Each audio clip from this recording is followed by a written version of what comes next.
Well, hey, on today's show, we have a good friend of mine and the Discipleship Pastor at Grace City Church here in Lakeland. Come on, welcome to the show, Ryon Flanagan.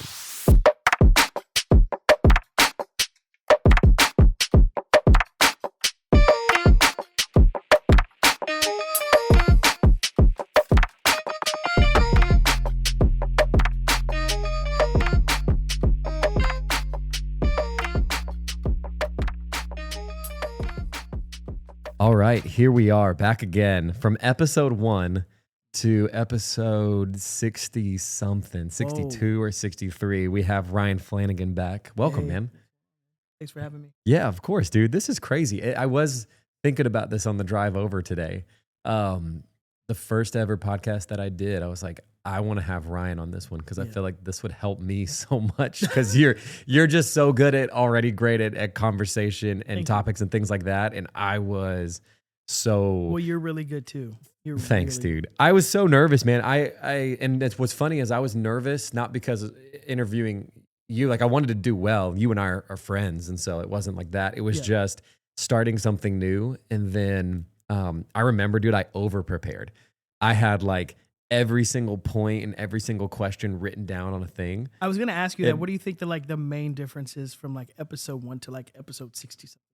How do you feel? It's a good question. It's the way in which I prepare. And this is going to sound like I'm advocating for preparing less and planning less. Right. But I think in this, over preparation can actually be damaging, at least in this podcast setting, I think. I don't know how much this else applies to, but there's probably a lot of other areas this applies to as well. But if you over prepare, I was finding that in the very beginning, I was writing down every single question or thought or pivot point, and my mind was too focused on, hey, I have to get to this next question. That makes sense. As opposed to really listening to what the person's saying. Yeah.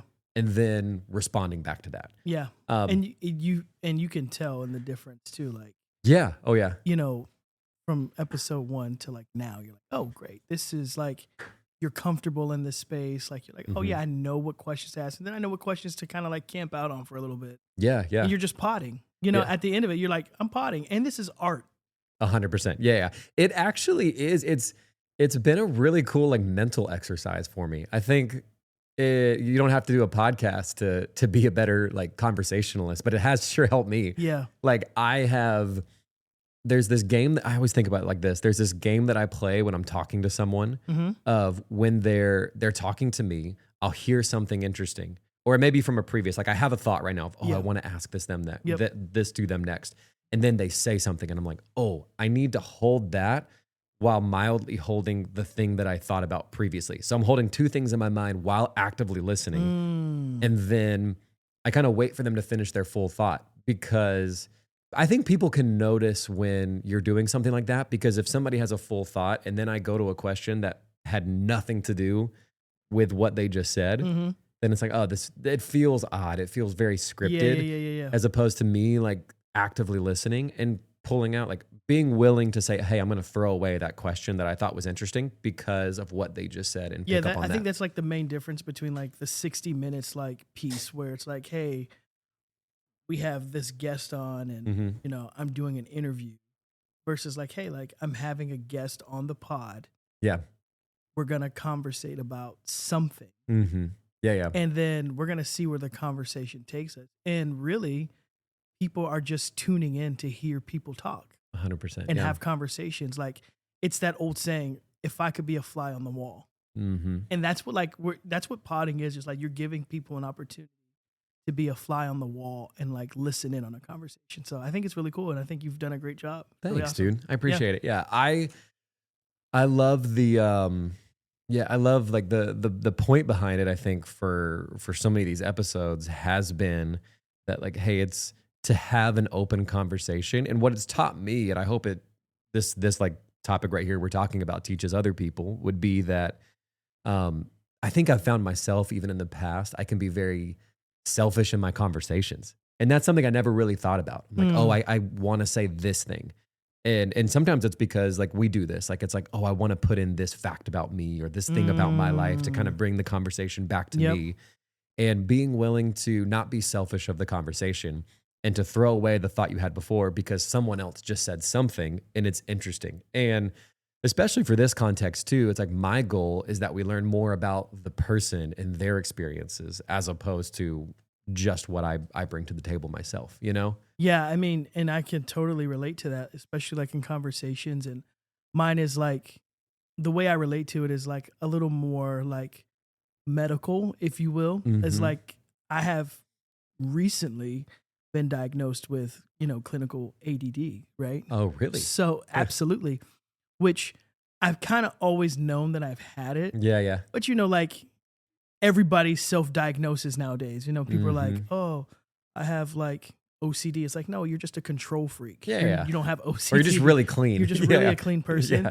Yeah. But like for me, I actually am clinically, diagnosed with this, and so I am on prescription medicine for it. But before that, I would have a hard time in conversations Mm. concentrating on what the person was actually saying. So I would hear everything, but I'm thinking of 1,000 things. Yeah, And yeah. then as I was able to go to therapy and all the things that I've been doing, personally getting better, is it slows me down and I'm able to actually hear people without like 1,000 little. This sounds like I'm a Yeah. crazy person when I say this, with 1,000 voices in my head saying, nah, nah, nah, nah, but it's like, hey, no, you're focused in on who's in front of you and what they're actually saying. And so it's actually helped me a ton to be a great conversationalist, Mm-hmm. or a better one anyway, because now I'm not looking to what can I say next? How can I interject here? It's like, no, just listen to what a person's saying. Yeah. And then you might have something to say about it or you might not. Mm-hmm. And that's okay too. Yeah. You know? But what I love about that is you're able to self-identify like what's going on with me. Like for you, it was something actually more deeper and medical. I've found myself like in like when I was younger years, I do think there was reality where I just was probably more selfish in conversations where I was thinking about, and I'm sure we've all maybe gone through this a time or two, but thinking about how can I bring this conversation back to me as opposed to actively listening. That's the thing. That is something I'm sure I've done before, and I notice it even more now, is when someone is genuinely in a conversation with me or just in a conversation because we happen to run into each other and they can't escape it. It's like, Help. yeah, like I've trapped you. And I've gotten to a point now where if I sense that someone does not want to be in this conversation, I'll give them every out in like a very kind, not embarrassing way, but being like, hey, I got to run, like go get my kid or something like that. It's like, I'm going to alleviate you from this conversation because you clearly don't want it. Well, that's also too, just to like a token to your kindness as a person. I think you have to be a kind person to even think like that. Yeah. Like, Yeah. oh man, this person doesn't want to be in this conversation versus I know this person doesn't want to be in this conversation, but I'm going to keep talking, Yeah, that's true. Yeah, there's pieces to that too. But imagine for you too, and maybe we can pivot here too. This morning you spoken so we're recording this on a Sunday afternoon. Ryan, this morning you preached at our church at Grace City Church here in Lakeland, Florida, and incredible message. I loved it. I want to pull out something in a second, but I imagine too the pastoral piece of you has also been something that's really sharpened your conversation style and like how you address people or how you maybe are slow to speak, right? Yes, it has. You have to be, because like we're dealing with people's lives, and when people like have issues or they have problems, not saying that people only come to me with like issues or problems, but when you are pastoring people, you have to hear their hearts and hear their concerns. And a lot of Yeah. times, if you're only listening to the words that they say and not really feeling the heart behind the words too, you can miss everything that they've said. So I've even learned, even a lot more so to like pay attention to body language. Yeah. I think Yeah. it's up somewhere to like 70% of like all communication is nonverbal. Mm. So it's Yeah. like, Yeah. what am I doing with my eyes, or like, what's my body language here? What's my voice inflection? All of those things matter to what a person is saying. And so I've learned to pick up on those like little nuances too. Like, oh, okay, I hear what you're saying, but I really think this is what you mean, or this is the Interesting. heart Yeah. behind what you're trying to say. And what it allows us to do is to really get to the bottom of what we're discussing, because a lot of times people don't even know what the bottom line is of their conversation. They're just like saying things, you know, as it happens. And it's like, well, what's really the issue or what's really the problem? And it takes a good listening ear, you know, not always having all the answers, but having a good listening ear to say, oh, what I hear you repeating a lot or what I hear you saying a lot is this. Yeah. And I'm not a therapist, but I'm like, let's camp out there. Let's talk about that. And let's hear like more about that part.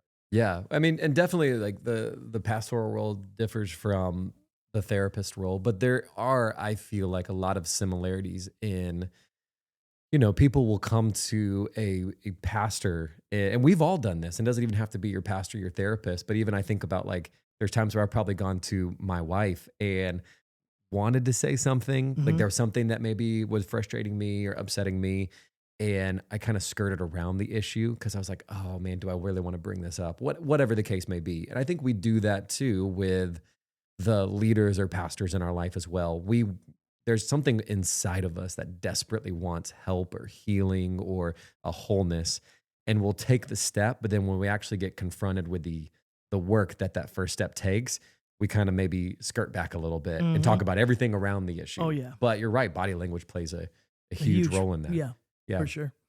It's great. Well, dude, I love this morning. Your message today was so great. There was something that stood out to me, and I kind of wanted to camp out on this and talk about this because I think this is like huge. I mean, there's instances in my life where I thought back today of like, oh man, that was exactly what was going on with me. You said that we all love, or we're all like familiar, maybe you can correct me too. We're all familiar or love God's power, but we don't necessarily love his pace. Yeah. Right? Yep. Yes. Talk a little bit about what you mean by that. We know, well, I mean, like, right? We all know God is all powerful. Like, you know, maybe, you know, there are people who are listening to this podcast. I don't know that God's powerful, you know, whatever. But, you know, for us in the Christian context, we're like, hey, we know God is all powerful, but we just don't appreciate his timing because it feels too slow. We're like, God, okay, I know you said you can do this, and I know, and I truly believe that you can, but man, it's been 5 years. It's been, you know, a decade. You know, I'm still dealing with the same thing that I thought that you were going to like rescue me from. And I'm like, what message are you trying to send to me other than like, I'm not there? That's what I'm receiving right now because I can't see you actively working. I can't see you actively doing anything to change the situation. And I think you know, this is very cliche, but you know, God's not trying to change the situation as much as he's trying to change you. Right. He's trying to change who you are. He's trying to change your response time and your dependency on him. It's less about the situation. And again, in today's sermon, I was saying like God doesn't really remove things as much as he was interested in taking you through something. Yeah, right. You know what I'm saying? If I can take you through it, if I remove it from you, you're not battle tested. 100%. Yeah. You have no war wounds. You have no scars. You don't know what it takes. But if I take you through it, you know, you've been battle tested. And then when you get to the next season, you know how to steward what you have. You appreciate it a little bit more. Yeah. And I don't think that's so good. To your point too, I don't think that a lot of us are aware of, like, we'll say things like, oh, I want to be like so-and-so, or I want to achieve XYZ, whatever it is. And we don't realize the weight and the journey that it will take to get to that. So when we go through the trials or the testing that comes to get to that place, we're confused. Like, oh, why do I don't want this? Like, why do I? And for a lot of us, I think it would be something that would even cause you to pivot and just to find something new. You know, I always come back to this. It's one of the most like encouraging commentaries, or just a additional book that I've read, is by N.T. Wright on the life of Paul. Yeah. Because he is a brilliant guy. I think he's still alive too. Like, he's like one of the leading theologians that's still like living today. And he wrote about the life of Paul, but something that sometimes I'll do this too all the time. It's like, I'll read the Bible, and it's just, for me in my mind, it's like, this is day 1, this is day 2, this is day 3. Like, it all happened in like the span of a couple weeks. Exactly. You know? Yep. And you yet to realize is that, like, oh, some of this is happening over the course of many years. So many years. The Paul, what he wrote about, and I may butcher a little bit of this, but essentially is like, Paul, when we see like that conversion of Saul to Paul, he's blinded, and then he gets called to ministry. we read shortly after, it's like goes into the next chapter or two that he starts going into ministry and all this sort of stuff. But that's actually not, it wasn't like the next week he goes off and starts doing his work. He says that most theologians would agree that it's about a span of 10 years. Yeah. Where he just goes home and refines his crafts, keeps building tents, like works in his community and gets to that place where. Absolutely. And dude, that is the thing when I think we talk to most people today, and I'm not trying to sound better than, there's definitely been times where I did not want to wait. And I still, even today, I'd hate to, I don't want to have to wait long for anything. Nobody does. But to know, hey, you feel called to pastor, you feel called to lead, you feel called to start whatever.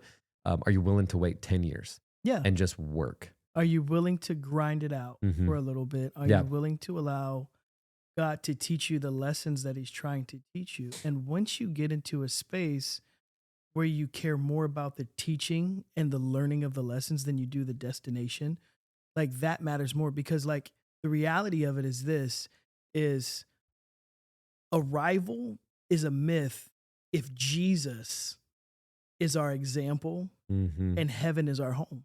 Yeah. Right? Like then none of us can ever really arrive anyway. So just stay on the journey, like however long it takes, it doesn't matter. Like God's going to do it. And like, you're going to be better because of it. Like, and he's not interested in just taking you through a journey from point A to point B just to get you places. Like God's interested in you growing. And so it's that middle space that we really struggle with. Though. It's like, I received this word, I received this promise, or I see my life headed in this direction. And now I have the middle part to do. I'm not there yet. Yeah. How long is the middle part? How long is it? I don't know. And it's different for everybody. Yeah. Like some people's middle part is like quick. Yeah. And then others, it's like, man, this took a really long time. Yeah. And it's a tough, I think about, the thing that I think I can always go back to is just my own experiences. I look back on myself when I was younger too. And even just like younger in ministry. This is actually just something I think about more often now of like, I applaud like people in, as a teenager in the young 20s, like wanting to step out and to go into ministry. And I think that things are better now. I don't know, but I feel like this sounds really old to me, but like back in my day, it was like, there was such a, I don't know if this is the right word, but and this wasn't everybody. I think this was myself. I found myself at this and maybe some others, but just this idolization of these awesome pastors and people who were traveling and speaking and things like that. I think it was maybe there was some ways in which it was overly celebrated. You know what I mean? Yeah, maybe. But that's neither here nor there. It was probably more highlighted because of social media. Sure, yeah. I think maybe and the rise of social media. Yeah, and I think all that stuff probably has been happening decades and decades before, but you really get an eye to look into somebody's life or their experiences with social media. It's like, oh, wow, this is what they're doing. I want to do that. Yeah. But I remember saying, hey, I know I wanted to step into ministry and seeing like a couple of guys, like one in particular at the time was Carl Lentz. And I remember the first time I saw him preach a message, I was like, oh man, I want to be just like that guy. And like I think there were times where I was like, having thoughts like that of somebody who was at the time, I want to say probably 15 to 20 years older than me. Yep. You know what I mean? And the steps and the journey and the walk that he had to go through to get to the place he was. And that's hard for a young person to think of, or just anybody in general to be like, that's what I want to do. All right, I'll get there in 15 years. Yeah. You start to do these things. And I think what can happen if you're not wise about it is you start to emulate the wrong things. Like you don't realize like, oh, it's less about, you start to think less about the work that it took or just the time and the patience it took and more about the appearance. Right. And, oh, this is what they do, so I need to do this. Right. And we are all not called to the same thing or to be the same person. Right. It takes time to do great things and become great leaders and great people. And I think we so much so in our society overlook the secret spaces that people had to be in, those quiet seasons. We overlook those so much because we only see the sizzle and the bang and the pop. It's like, yeah, but there were just some refinement seasons that people have gone through Yeah. that you don't know anything about Right. and you weren't there for, and you just think that, oh, well, they got a lucky break. It's like, no, they didn't get a break. Like, they put in the work, they put in the time. Like, God was refining them in the shadows, and now that you see them with their public ministry, Yeah. that's the fruit of their belaboring in the secret place. You know, and I think we all got to get, and I think that's the part for all Christians, honestly, is the secret place anyway. Yeah. Yeah. We just got to spend more time there anyway, you know, like getting alone with the Lord and really just saying, God, search me and know me, period. Like, that's where we have, Right. that's what we got. We got to get more desperate for that stuff and less like desperate for like, oh, what's the next thing or what am I chasing? It's like, that stuff doesn't matter. Right. You know, that's a byproduct. Like, if you do, and if you do well in whatever space you're in, you're going to find that you get some notoriety for it. Yeah. But that's not the goal. The goal is Right. not to get notoriety. Right. The goal is for us as Christians, as believers, to grow and to and be more like Jesus. Yeah. Well, honestly, I feel like I have found the people who are obviously seeking notoriety are the ones that I'm less likely to want to emulate and want to give Absolutely. props to and want to be excited about. 100%. But the people who are just doing their daily grind, and this is just who they are as an individual, and they're not seeking any sort of praise from it. It's just, this is how they live their life. Ah, dude, I love that so much. Well, you know, some people are just afraid to do things forever. I really admire the people from my hometown back in Northeast Ohio, who put in 40 years at the local steel mill and then retired. Like, you had like enough in you to stick with something for 40 years. Right. Yeah. That's amazing. What a commitment. Like, to me, like, I can trust you. You know, that to me, that's an accomplishment where, as today, you know, you look at a person's resume, they've had 5 different jobs in the last 5 years. Yeah. You know, and it's because they can't sit for one moment and just say, let me soak in this space for a little bit. Right. And if God has me here forever, cool. Right. We're always like looking for the next big fish. It's like, no, what if this is the big fish? Yeah. Yeah. What if we can be less obsessed with consistent praise to sit long enough in a job or a place or whatever to just be content and be like, this is good. Yeah. Be you know cool what I mean? with doing something forever. Yeah. I would be curious, maybe this is no, like, I didn't prepare you for this, but like maybe a couple practical things you could think of for, I know I had found myself at this at one point of being like a 20-something person who kind of had these high expectations on myself and wanting to be in the placement of someone who was 20 years older than myself. And I know for me, that grew a lot of frustration inside of me. And I was like, man, why am I not there yet? What am I doing wrong? What am I not emulating the right way? What would you say are some practical things to someone that feels in that frustration of like, I'm not there yet? Yeah. I think first you have to chase after the things that God has for you. I think you can get really distracted and off course if you're chasing the things that are for someone else. Yes. And trying to make them for you. Right. You know who you are and know what God's plan is for you. And it keeps you in lock and step with what God is trying to do in your life. Right. But when you're so busy chasing someone else's stuff, oh man, you know, the Bible calls it coveting. Thou shalt not covet. Don't covet thy neighbor's stuff. Like, what does God have for me? What do I need to pay attention to right now? What is God doing in my life? Now, there's nothing wrong with goals and aspirations or seeing someone's life like, oh, wow, that's a person that I would like to emulate because there's health. Right. There's nothing wrong with that. But when you start chasing that and making that your end all be all, instead of chasing the presence of God anyway, that's a big problem. You have to like chase after the things of God before you start chasing stuff and what people have. I would say another thing too is once you've figured out what's for you and what's for another person, is then you submit it to the Lord. Yeah. Like, because that means that's something that you care about. And what does the Bible say? It says, cast all your cares upon him. Yeah. And so when I pray and I say, hey, God, here, I'm giving this to you. I'm casting my cares upon you. What we tend to do as children of God is we tend to go back and try to open God's hands like, hey, I know I handed you this care. Yeah. Can I see what you're doing with it really quick? Right. Can you open, because it doesn't look like you're.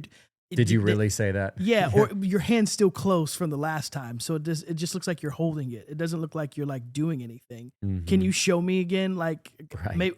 maybe I can just take it back for a little bit and let me mold it and craft it into my image. And then I'll give it back to you. And then you can bless it from there. It's like, no, cast all your cares means I gave it to you. And now I don't care about it anymore because God's going to take care of it. Right. I don't have to be concerned about it. And I think that is a good place for any, young man, young woman to get to. It's like, hey, like I've given this to the Lord. I don't know what he's going to do with it, but I'm putting it into his hands, trusting him with it.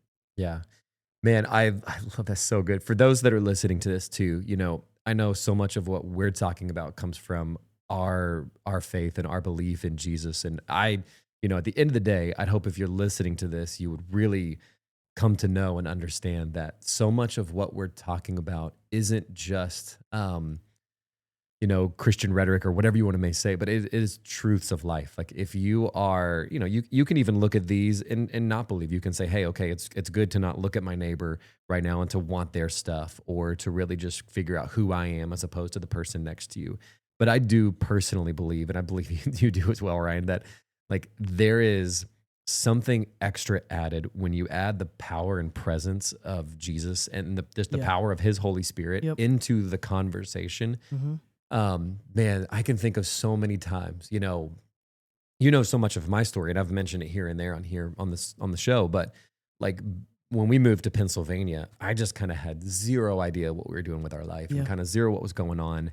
And I do see that as a lot of the season of me trying to do it all on my own and trying to make it happen and trying to make it work, do this, that, whatever, without really doing a lot of just submission to, okay, God, what do you really want? And, I think for that is my hope for other people would just be like, hey, like it does take time to get there, but let's not waste time. You know what I mean? Yeah. Like it does take time to get there. And part of your journey may be a little bit of a detour that you need to hop back in on. But like there's a difference between you wasting time and God refining you and the time that it takes to get to that right place. And to your point too, man, like being in Pennsylvania, the stuff that people don't talk about is like the pressures that come with being the leader of something. Oh yeah. Like you're the leader of your home. True. Yeah. And so it's hard to like look at your wife and like, I don't know what we're doing. Yeah. I have no clue. You're like, yeah, we're just here and, trusting God. It's right. like, okay, like, is there a plan? Is there some kind of manuscript? Is there a playbook that we can kind of run? It's like, I don't know. Yeah. I just know that this is what God's doing right now.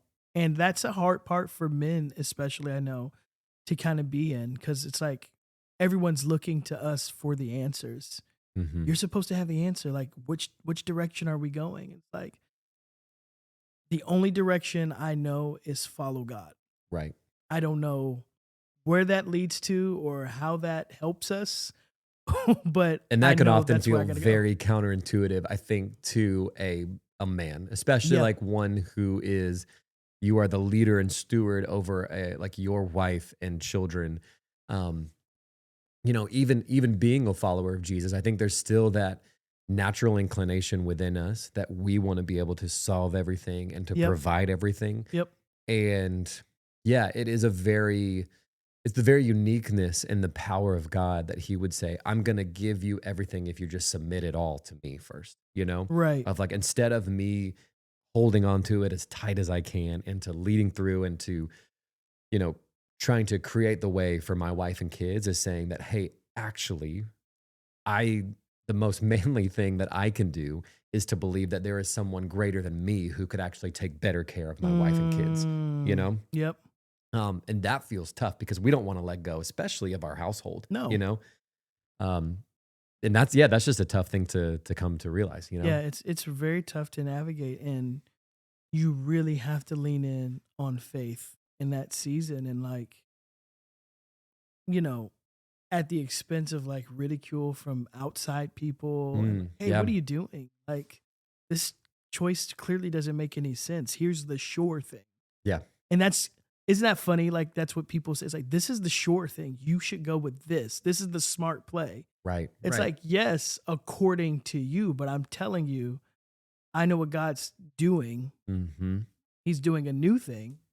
I don't know how. Well, back up. I don't know what he's doing, but I know this is where he has me. Right. And so it's like, crap. And I don't even have a good comeback for you, because what you're saying is true. That is, I could go over here and make this amount of money and my family be set. Yeah. Yeah. My family be straight. But is that what God's telling me to do? And I still have to be like submitted to that as well. You know? Yeah. But you have to figure out whose word has the most value in your life. Is it the Yes. people around you? And you said something, this is kind of on the same point, but you said something this morning, and I know our pastor has said it too, and many times, and I may butcher it here, but is people are thinking a lot less about you than you think they are. Oh my God. That is the most true thing I have Oh my found out, dude. gosh. I know I have personally held myself back from so much because I'm so worried about what other people are thinking or saying, or even been in my own head for a while because I think that somebody's thinking about me or whatever. And the honest case is they probably haven't thought about me once that Not week. one time. You know, it didn't even cross their mind. Nope, you haven't Yeah. thought about you, and not in a bad way. Like they're not concerned for you, but Yeah. they have their own concerns. Right. They have their own daily regimen Mm-hmm. that they have to like manage. Sure. And so to just be like, hey, before I get to like raising my kids, Mm-hmm. paying my bills, I need to think about this other person really quick. Yeah. You know, that even like when you kind of can shift that mindset, it kind of even takes away like the need for like all kinds of conflict with other people, Mm-hmm. you know, because you're like, Yeah. you're upset and up in arms. You're like, oh, they did this to hurt me. It's like, you think so? Yeah. Yeah. Maybe they just made an honest mistake Yeah. 100%. and they're not thinking about you as much as you're thinking about you. Right. And you think in your mind somewhere that out of all the things that they had on their balance sheet to do today, Mm-hmm. at the top of the list was, I got to piss this person off today. Yeah. You think that's what they thought? Right. And it's like, that's probably not what happened. And when you can kind of gain clarity in that space in your mind, like, oh, they probably just made a mistake, it makes it easier to be like, yeah, not a big deal. Mm-mm.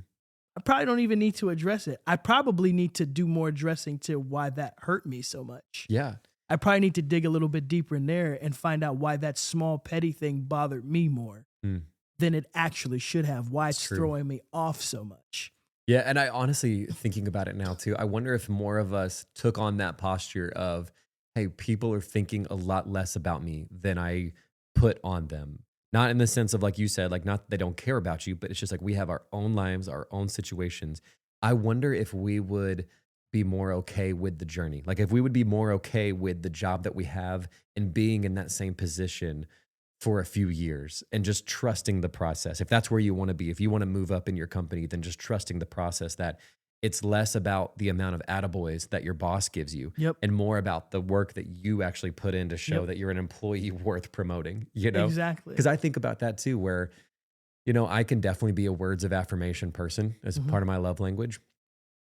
And I have to remind myself is like, it's not that I'm doing a bad job, just that my boss also has a full-time job and kids and a family. Yeah.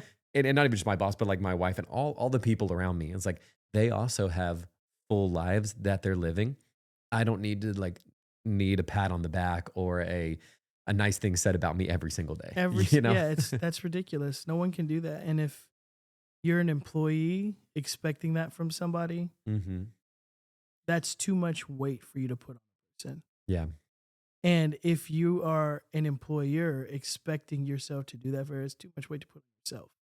You can't do that. You can't always be a person who's like checking in, every 5 minutes. Not saying like you don't want to have a good pulse on things and how people are, but my gosh, like, people have lives, you know what I mean? And so there's just one of those things where as I've grown and kind of like tried to mature myself, like understand that, man, everything isn't so personal. Yeah. Or it's not as personal as I thought it was. This just is a small thing. And I think the way that this came to like me actually was one day in traffic. Yeah. I'm a pretty nice guy most of the time. And I was driving my car and I accidentally cut somebody off. Mm-hmm. And the guy was so mad at me and he was cussing me out. And I was just like, I'm like, I'm so sorry. I didn't see it. I wasn't paying attention, actually. It's my fault. And he's cussing me out. Probably thinking in his mind, this guy's a jerk. Yeah. He's trying to, he's trying to crash into my car and he's trying to ruin my day. And it's like, no, honestly, I wasn't thinking about you at all. And that's probably the problem. Yeah. I just made a mistake. I made a mistake. I wasn't thinking about it. I made a mistake. And so I was like, oh, like, I wonder how that translates to every aspect of life, though. Mm-hmm. It's not as intentional as people think. Where it's like, oh man, like they just don't see me. They just don't care. It's like, no, bro. Like he made an honest mistake, or like he's just not thinking about you in that moment. And I'm like, I'm a pretty good, reasonable dude, and I accidentally cut somebody off. Yeah, yeah. It happens. It happens. I'm so sorry. Like, you know what I mean? And so I think we gotta take that approach. Like, yeah, like even good people can like, oh man, they messed up. Mm-hmm. That's okay. Like they're not trying to like, they're not out to get me. Yeah. You know, we don't have to be paranoid and like think someone's like hovering over us. Like, oh, like every day of your life isn't a conspiracy theory. Yeah, but it's a good way to live. It's a very much like glass half full mentality of just like, and I love that. I've had conversations with this people too that made me feel the opposite, but I just have this feeling. I think most people, even the ones that don't fully know Jesus, in whatever place of the journey they're on, most people are just good people. They're trying. The majority of our world is just good people trying to do what they're trying to do. They're trying to do stuff. And I think that's the place where we get into is we just have put assumptions on people. All the time. Yeah, all the time. Yeah, we gotta quit doing that. People are trying really, really hard. They miss it, and that's okay. You miss it, and that's okay. The key is to not keep missing it. Right. Yeah. Like you keep missing it, then it becomes less of a mistake and more of a habit. Yeah. Okay, now we got to figure out what's going on. And that's actually a good point. I think that's a good thing, especially for like, speaking to what I like, just a man and thinking about men. I do think that sometimes we will pass over something quickly, whether because it felt weak or embarrassing or whatever the case may be, and just move on from the thought.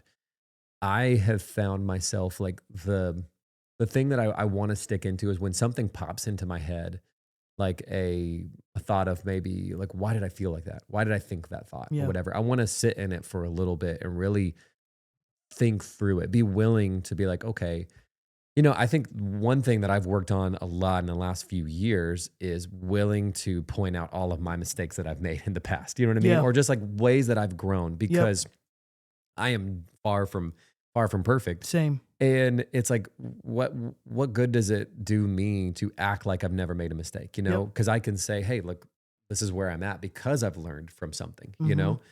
And people can relate to you so much more when they know, oh, you've had some trial and error in your life. Yeah.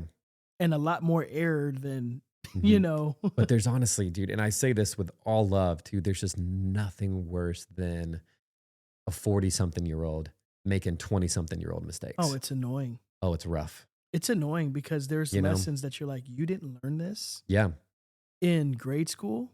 Or you just didn't give yourself time to think through, or like, hey, help correct yourself. Like you've been acting this same way for 20-something years probably. And you've been around people who consistently like pacify you or tell you things like, oh, this is just who you are. No, it's not just who you are. You're actively getting up and choosing to be absolutely horrible. And you've probably had to seek that out. Like I think for most people, we all have someone who would speak life into us. We have to do the work to get away from those people, to only be around the people that speak what we want to hear, you know? Absolutely. Get around people that can make you better. Yeah. Don't just always even if it's uncomfortable. Yeah, don't always pick your circle based on like who like boosts you all the time. That's a dangerous place to be, because then like pretty soon you'll start drinking your own Kool-Aid and thinking like you're the best thing that ever happened. It's like, no, like there's some blind spots, there's some holes in your life that, need to be corrected. And you have to be secure enough in who you are to receive those things. For sure. I think people avoid those things because they're not secure enough to receive some sort of correction about something, or they attribute like, if they say that I did this thing bad, that must mean that I'm a bad person. It's like, no, you didn't do this part over here good. That's not the totality of your life, sir. Like, you're not a bad person for the rest of your life because you made a mistake. You made a mistake. Go fix it and then get back on the road. Like, get back to doing what you're doing. Right, dude. It's all kind of coming back to the beginning too. It's all about what we learn along the journey, right? The thing that we tend to hate is the pace, or tend to dislike, or whatever you want to use the word is we tend to dislike the pace of God. When we understand his power, we understand that God can do anything, and we trust him to, hey, you can get me to this place I want to be at, but please do it as quickly as possible. And this is part of the journey. It's part of the journey is learning what are places that make, if you're a man listening to this podcast, is what makes you uncomfortable as a growing leader of your family, a leader of your household, and how do you not continue to make the same mistakes for the next 20-something odd years, Absolutely. When you finally realize that God is omnipresent, which means he's been in your past, he's currently available to you in your present, and he's already been where you're trying to get to. Yeah. It helps put into perspective that I can't outpace God. I can't outpace him. I can't go faster than him. He's already been where I'm trying to get to. Yeah. So but what a weight that takes off your shoulders, though. It has to, all this pressure you put on yourself to just realize that, I'm trying to be God. Yeah. And that's going to destroy me. Yeah. If I can take that pressure off and let him be God, dude, just the peace that comes with that. Just let God be God. Yeah. You do your thing and God does his thing. Let God be God. Yep. Let God be God. I love that, dude. What a great way to end. Dude, we could chat for another, I'm sure, couple hours here, but dude, thanks for being on. Man, thanks for having another me. episode of the show. Love to do this again soon. Absolutely.